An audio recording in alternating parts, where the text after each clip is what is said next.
Is an assistive device for people with lower musculoskeletal weakness, mostly used in pediatric patients.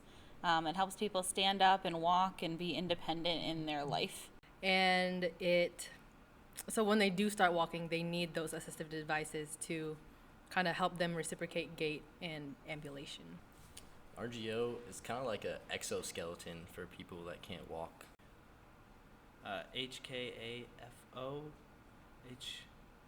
HAF, hip, knee, ankle, foot orthosis, and a corset. To help people who cannot stand on their own or walk on their own, and it helps them stand and walk with assistance. So an RGO is basically the combination of two full leg braces with a back brace.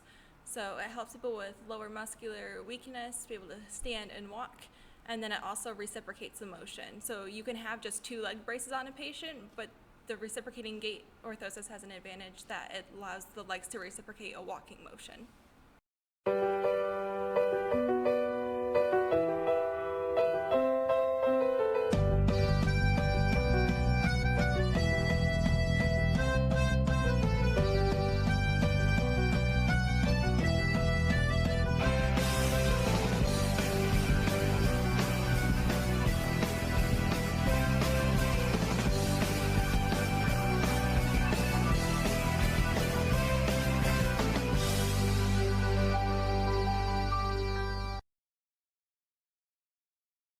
People who have lower musculoskeletal weakness or paralysis in their lower limbs, so they're not able to control any of their muscles or have very little control over their muscles.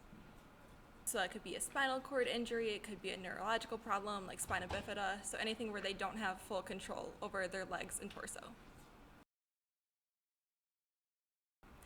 I know the electrical components track step frequency and length, and they are attached via IMUs to the hips, and then electric magic. Angle and level and acceleration, if we chose to use it, to a microcontroller, which is like a brain, and then we code that brain to take that information and turn it into stuff that humans can use.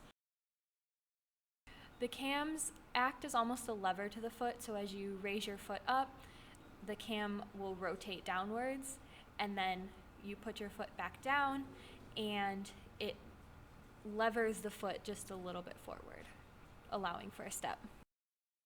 They help with stability, I'll say that. It helps me stay upright.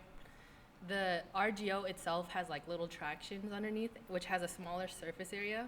So when you walk, it's more of a wobble, but once you have those shoes on, it helps, to say the least, yeah. Casted both my legs, which was like fiberglass, so what you see on like normal casts, right? And then they dipped, I don't know if it was they had cloth that was basically had dry plaster on it, and they just dunked it in water. And I was wearing what do you call it? Like a giant stocking. I was wearing two giant stockings that spanned my shoulders down to about my thighs. And then they put that plastered cloth all over my torso. So that was just the fitting process. So once they fitted me and had like molds of my body, they then pulled hot plastic over both legs, and then the portion of my torso, which then we cut out once it was cooled using like a casting saw. And then they did the rest by implementing the metal leg shafts and the metal back pieces, I guess. I like to think so. It's a reciprocating gait orthosis that doesn't reciprocate, so it does exactly what we need it to demonstrate our cams. I wish it worked a little bit better than it does, but at the same time, I don't think you could really make anything passive to work better than what already exists. in the world this isn't working the way all of the data sheets say it's going to work. For hours on end, we would come to a stopping block and lose our minds for like a couple seconds. Had some really out there ideas, such as like putting rollerblades on the bottom of feet. And so we threw out all these crazy ideas.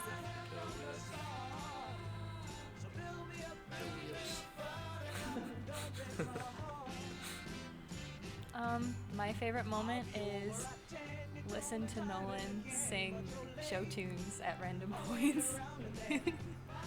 Hindsight 2020, putting people that can't bend their knees or have no muscles past their hips in wheels is not a good idea.